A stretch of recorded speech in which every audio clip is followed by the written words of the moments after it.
Hey guys, কেমন আছেন সবাই? আশা করি সবাই অনেক বেশি ভালো আছেন।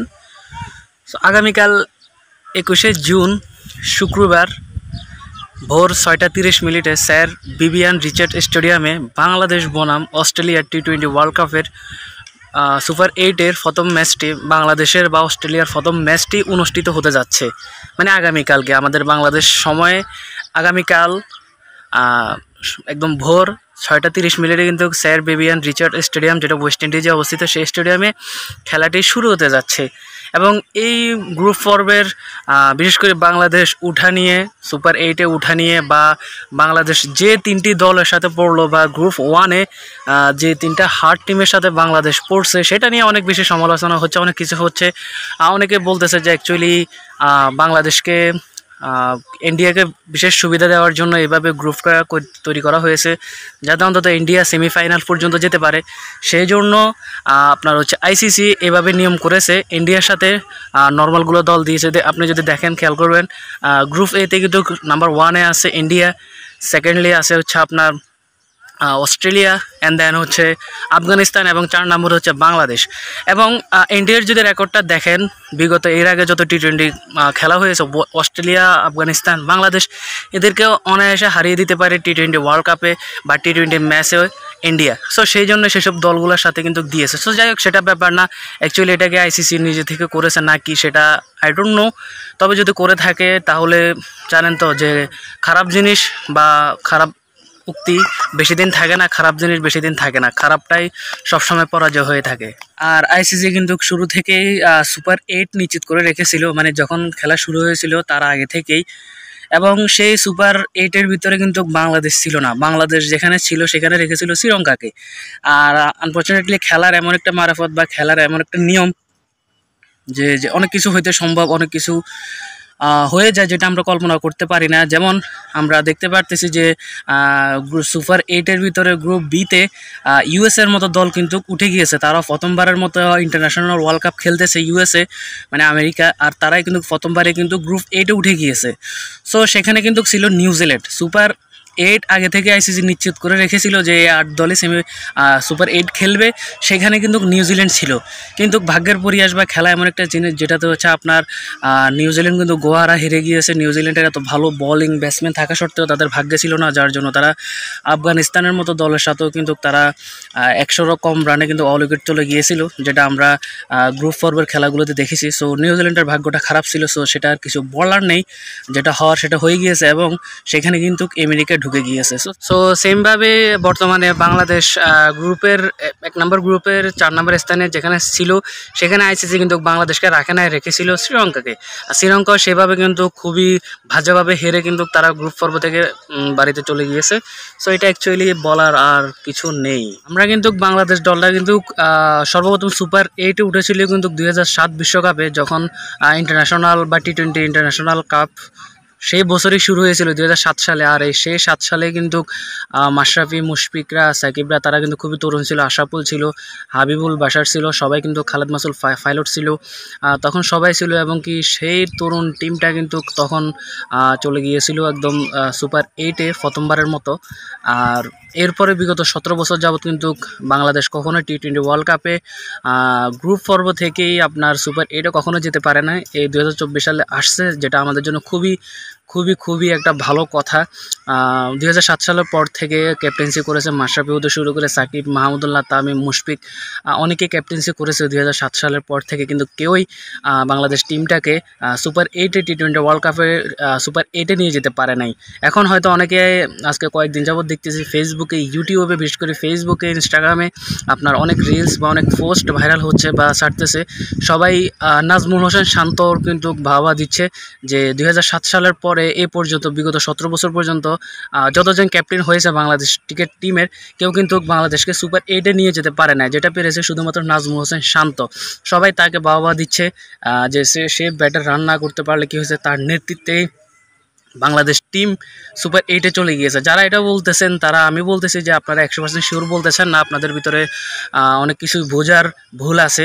আপনি যদি ভালো করে খেয়াল করে দেখবেন যে মাহমুদুল্লাহ হতে শুরু করে সাকিবকেও কিন্তু ক্যাপ্টেন্সি নিতে চায় না বাংলাদেশ, অন্তত বাংলাদেশ ক্রিকেট টিমের ক্যাপ্টেন্সি কিন্তু করতে চায় না। কারণ সাকিবরা, মাহমুদুল্লাহরা, তামিমরা তারা কিন্তু ভালো করেই জানে, তারা শুরু থেকে আছে বিসিবি বোর্ডে, বাংলাদেশ ক্রিকেট বোর্ডে। বিসিবি বোর্ডটা কতটা খারাপ, কতটা জঘন্য, ক্যাপ্টেনের উপর কতটা দোষ চাপায়, একটা ম্যাচ হারলে কতটা অপমান করা হয়, সেটা একমাত্র যারা সিনিয়র ক্রিকেটার বা পঞ্চপাণ্ডব তারাই জানে।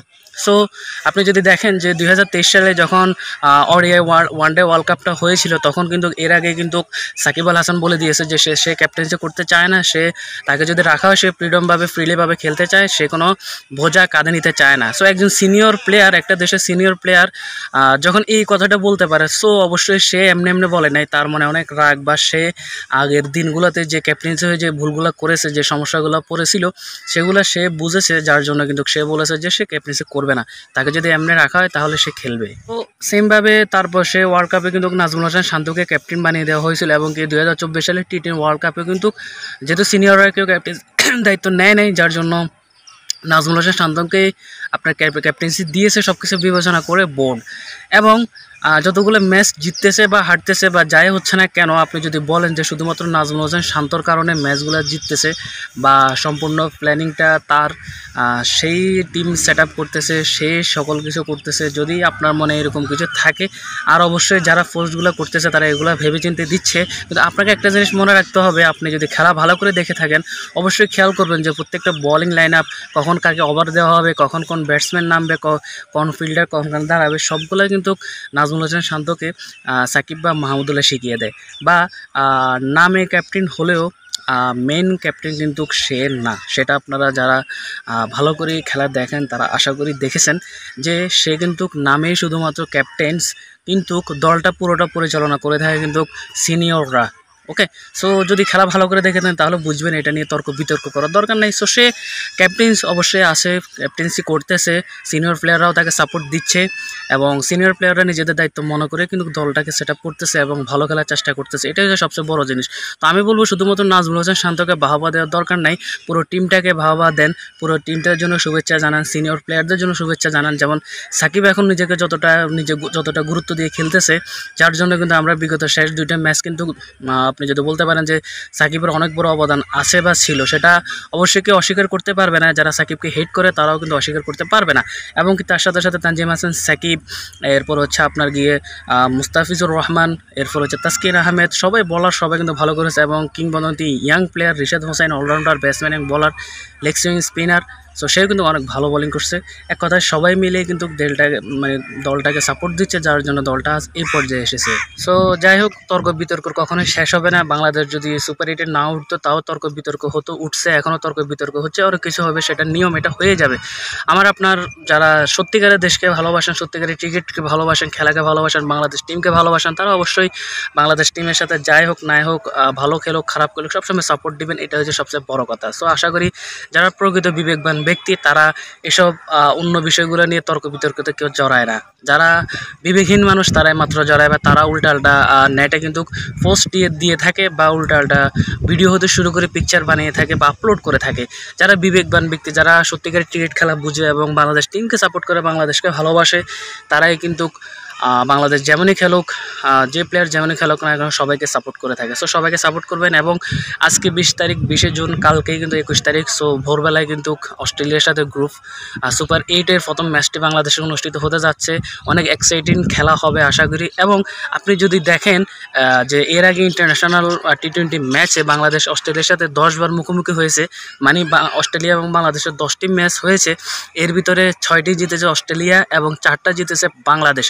সো যদি আপনি সেভাবে অ্যাভারেজ করতে চান, অ্যানালাইজ করতে চান, তাহলে অবশ্যই বাংলাদেশকে পিছিয়ে রাখার মতো না। এবং এখন বাংলাদেশ টিমটা যেরকম শক্ত বা যেভাবে ওয়ার্কিং করতেছে, সো অবশ্যই এখন অস্ট্রেলিয়া কেন ইন্ডিয়ার মতো দলকেও কিন্তু হারাবার সামর্থ্য রাখে। ইন্ডিয়া অস্ট্রেলিয়াগুলো সেম কাতারের দল, তাদেরকেও হারাবার কিন্তু ক্ষমতা আছে বাংলাদেশ টিমের। তো যাই হোক, আগামীকাল ভোরবেলায় কিন্তু শুরু হতে যাচ্ছে বাংলাদেশ অস্ট্রেলিয়ার ম্যাচটি। এবং আপনি যদি হার পার্সেন্টেজ দেখেন, নেটে গিয়ে যদি চার্জ দেন, যেটা স্ক্রিনশট আপনারা দেখতে পারতেছেন, সেখানে দেখতে পারতেছেন মানুষ অস্ট্রেলিয়াকে 85% ভোট দিয়েছে যে অস্ট্রেলিয়া জিতবে এবং 15% শুধু সম্ভাবনা আছে বাংলাদেশ জিতার। সো জানেন ক্রিকেট খেলা বা খেলাধুলা এমন একটা জিনিস যে কখন কি ঘটে যায় কিন্তু সেটা কেউ জানে না। সো হইতেই পারে খেলা শেষে বা খেলা যখন চলবে মধ্যবর্তী অবস্থায় তখন হয়তোবা দেখা যাবে বাংলাদেশ 85% হয়ে যাবে সম্ভাবনা জিতার, অস্ট্রেলিয়া হয়ে যাবে 15%। এটা হতে কোনো ব্যাপার না। তো যাই হোক, সবাই খেলা দেখবেন, সবাই বাংলাদেশ টিমকে সাপোর্ট করবেন, ভালো খেলুক খারাপ করুক সবসময় সাপোর্ট করবেন। আর অবশ্যই বাংলাদেশ টিমটা এখন যে পর্যায়ে আছে খুবই ভালো করতেছে, দোয়া করবেন, সবসময় শুভকামনা করবেন, সবাই সবার জায়গা থেকে দোয়া করবেন যাতে বাংলাদেশ টিমটা ভালো খেলে, সবাই সাপোর্ট করবেন এবং অবশ্যই টি-20 ওয়ার্ল্ড কাপকে খুব ভালোভাবে দেখবেন। গালিগালাজ করার কোনো প্রয়োজন নাই, প্রত্যেকটা প্লেয়ারই কিন্তু বাংলাদেশের জন্যই খেলে, বাংলাদেশকে জিতানোর জন্যই খেলে। সেটা নাজমুল হোসেন শান্ত হোক, লিটন দাস হোক বা হচ্ছে আপনার তানজিম হাসান সাকিব হোক বা সৌম্য সরকার হোক, সবাই কিন্তু খেলে কিন্তু বাংলাদেশ টিমকে জেতানোর জন্য। সবাই সবার দেশকে ভালোবাসে, দেশকে জেতানোর জন্য খেলে। সো সবাইকে সাপোর্ট দিবেন এবং অবশ্যই ভিডিওটি ভালো লাগলে শেয়ার করে দিবেন। ভালো থাকবেন, সুস্থ থাকবেন, বাই বাই।